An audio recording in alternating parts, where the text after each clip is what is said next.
Welcome to our channel. Today we how to install Airtable mobile interface for approvals easy tutorial step by step clearly. To install the Airtable mobile interface for approvals, open the Airtable app and log into your account. Navigate to the base you want to use for approvals. Tap on the Views section in the top left corner. Select Create a View and then choose Interface from the options. Give your new interface a name related to your approval process. Select the layout type you prefer for your interface. Tap on the Add a Component button to start building your interface. Choose the form component to create an approval form. Customize your form by adding the necessary fields such as approval status and comments. Once you have configured the form, save your changes. Next, tap on the Preview button to see how your approval interface will look. If everything appears correct, navigate back to the main interface screen. Share the interface with your team members by tapping on the Share button. Set the appropriate permissions for your team, ensuring they can submit approvals.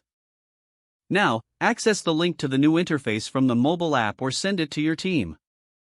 Encourage team members to download or open the Airtable app to participate in the approval process. Monitor and manage approvals through the interface as needed. Lastly, make adjustments to your interface based on team feedback to improve the approval flow. If the page does not load, refresh the browser or try again in a private or incognito window. Make sure you are using the correct email address, then retype it carefully to avoid small typos. If your password is not accepted, use the reset option and create a new strong password you can remember.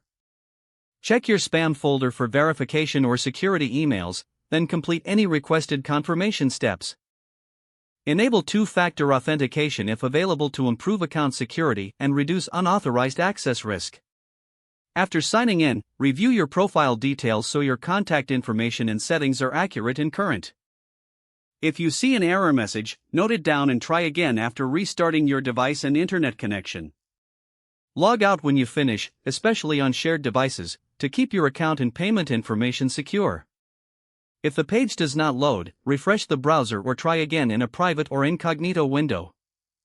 Make sure you are using the correct email address, then retype it carefully to avoid small typos. Don't forget to like this video and subscribe to our channel for more step-by-step tech guides.